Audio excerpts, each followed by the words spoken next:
Major Clifford Hugh Douglas, founder of the social credit movement, believed that society is primarily metaphysical, that it is based upon philosophy, that it has a philosophical foundation. He said that every policy can be traced back to its respective philosophy. Presented here is a reading of an essay written by the late Norman F. Webb, which might cast some light upon the social credit attitude toward work, as a state policy, as this compares with or is opposed to leisure, as a matter of free choice, in consideration of how this comparison or juxtaposition relates to human nature and the doctrine of original sin, and to the nature of freedom. This essay is taken from The Fig Tree, a Douglas Social Credit Quarterly, September 1937. It was published by the Social Credit Press, 163A, Strand, London, England. The essay is titled Social Credit and the Christian Ethic and was written by Norman F. Webb. The author writes, "Since the dawn of history, the cry of reformers has always been for a change of heart. Of the practical efficacy of that unqualified appeal, we have no means of judging other than an examination of the actual conditions of the world as it is today. Under that test, it would appear to have failed.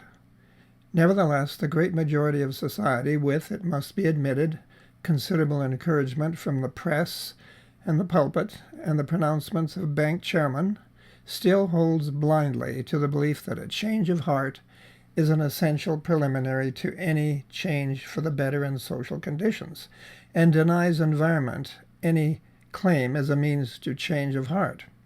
In short, although we like to think of this world of airplanes and scientific wonders as very modern indeed, the truth is that the pre-Darwinian, pre-Baconian attitude of mind still rules.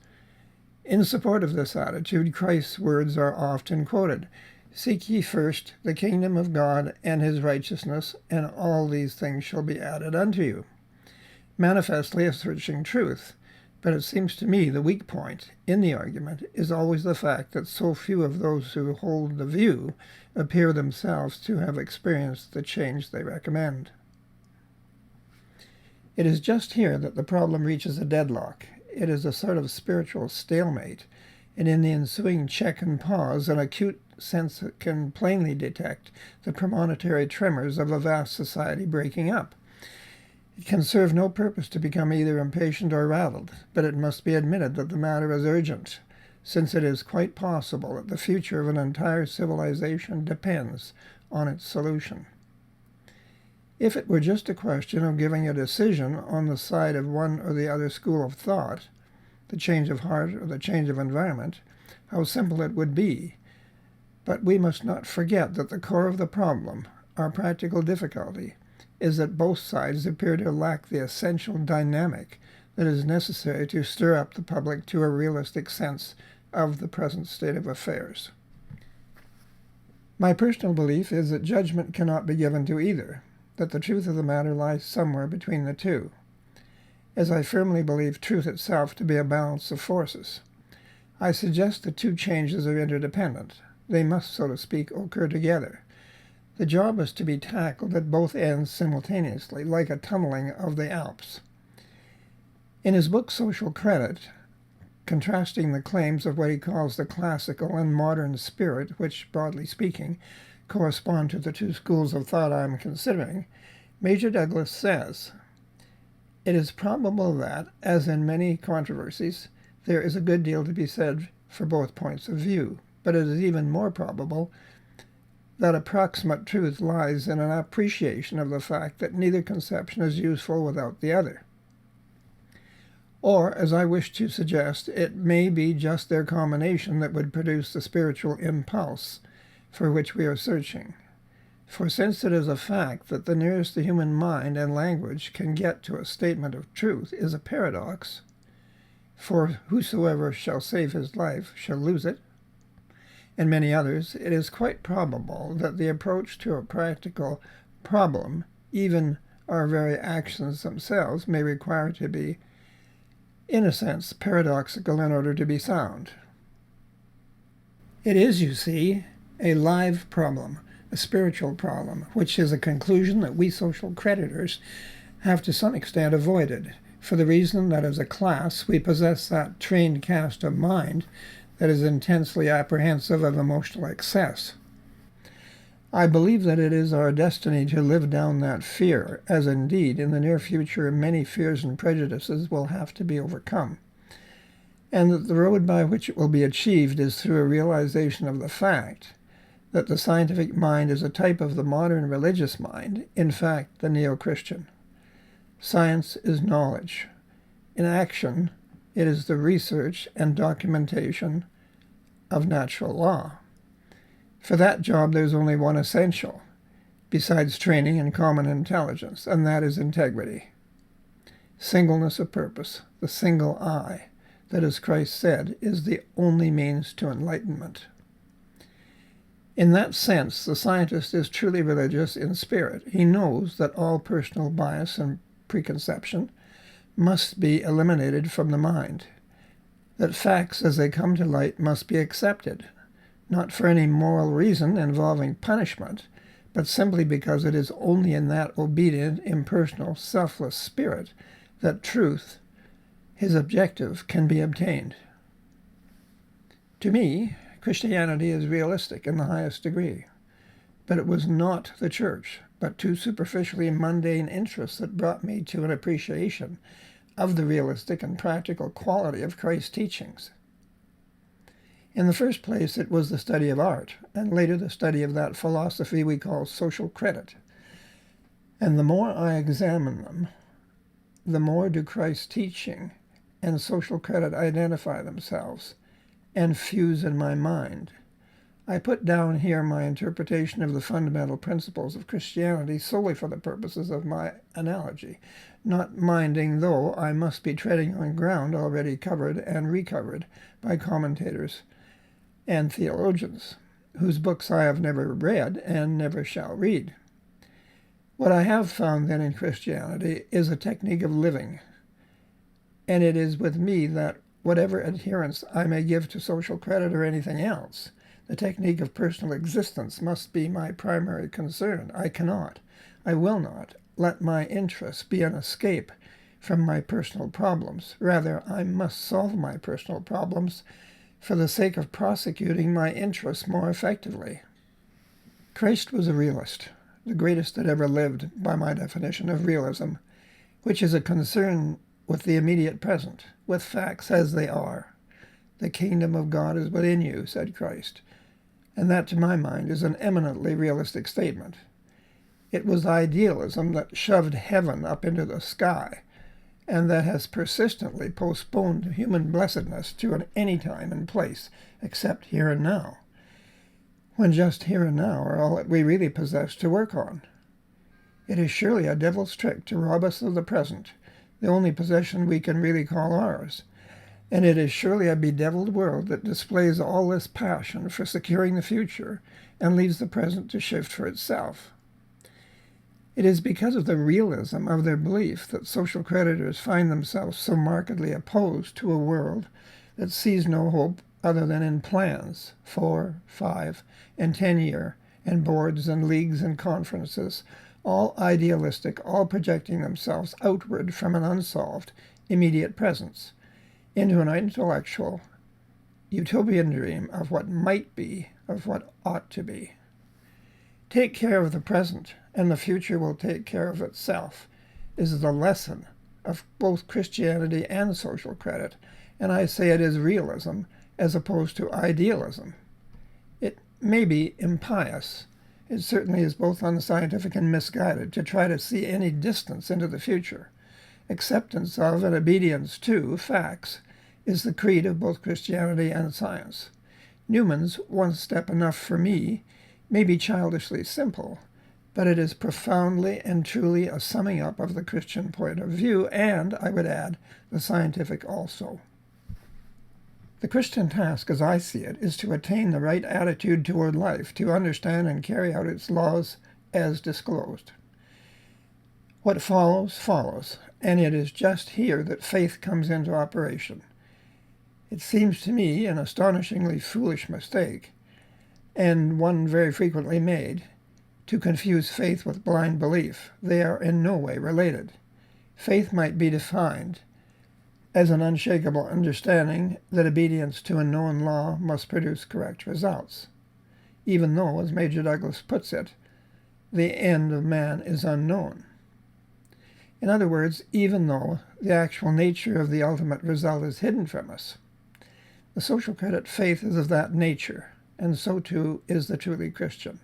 And it is with that quality of faith that we need to inspire society.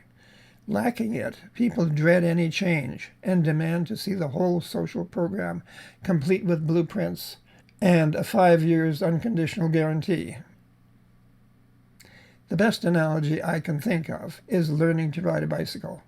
The doubting human intelligence wants to be assured that its owner will be held up before it can permit him to pedal off, whereas the truth is that until he pedals off, he cannot be supported. The individual soul and the right understanding of its relationship to its original source was for Christ the beginning and the end of existence, and nothing recorded that he did or said suggests even faintly that man exists for any other purpose. Render therefore unto Caesar the things that are Caesar's. As a pronouncement gives stable government its proper place and emphasis as a means to an end, but unto God the things that are God's, postulates without defining the end to which government is to be the means. The true democratic interpretation of the sovereignty of the people, as defined by social credit, is exactly this attitude applied to the structure of the state and the place and the function of the individual, as that for which and by which the state exists. Christ's short life was spent in defense of the individual, and nearly 2,000 years later, social creditors find themselves waging the same battle. He clearly foresaw the danger of the elevation of means into ends, which has culminated in the collectivist state and its suppression of the individual to the group. No dogmatic church could have bound Christ in his lifetime. It was only after his death, and not until several centuries later, that it succeeded in shackling and dogmatizing his troublesome dynamic philosophy. But in the eyes of him who had created the philosophy, the Sabbath was made for man, not man for the Sabbath. The identity of Christ's teaching and what we call economic democracy is, I believe, fundamental. The two are in contact at every point, even to this extent that the primary obstacle to the realization of both of them is the same. That obstacle is literally the very devil, and its name, for want of a better term, is Puritanism. To any that are hurt by the use of that word, I say, give me a better or as good, and I will gladly substitute it. But Puritanism, as I understand it, erroneously connected in many minds with purity, has, I affirm, nothing in common with Christ's teaching. Again, we are in need of a definition, although indeed this quality is so diffuse, so universal, so human, as to be almost indefinable in a phrase. The will to power perhaps comes nearest to the root of it, but that phrase itself requires defining. Let me put it negatively. When Christ, one who, for all his countrified simplicity, understood more of life than anyone before or since, said to the young man who asked him for a decision between his brother and himself, "Man, who made me a judge or a divider over you?" He was demonstrating in the highest degree the opposite impulse to that which I designate Puritanism. Judge not, that ye be not judged. There is a law of life, and I think that Christ has plainly demonstrated for us that the primary fact of existence is that we are here and conscious, for the purpose of learning to understand it. The puritanical misconception is that we are here to administer the law. It is surprising, therefore, that the world presents the picture it does, when the individuals who compose society, each of them to a greater or lesser degree, conceive of themselves as administrators of their own interpretation of a law that has as yet been only faintly apprehended by a handful of choice spirits. Puritanism, as I said, is of the devil, clothing the very deepest and darkest passion of the human mind, the impulse to dominate over one's fellow mortals. in a moral disguise? And can we wonder if the hedonist, for all his shallowness, at least has sufficient love for his neighbor to allow him to work out his own salvation, gets away with so much of our sympathy? It is the Puritan who has always been ready to shed blood in the past, for there is no more terrible human phenomenon than the man who identifies God with his own abysmal will to power. And it will be the Puritan who will be ready to shed it in the future. Christ's realistic mission was to free man, and the opposition he met is precisely the opposition presented to social credit. The truth is that the Puritan element in man does not wish to be free. Because its desire is to dominate over its fellows, it opposes the idea of their enfranchisement, which is its own.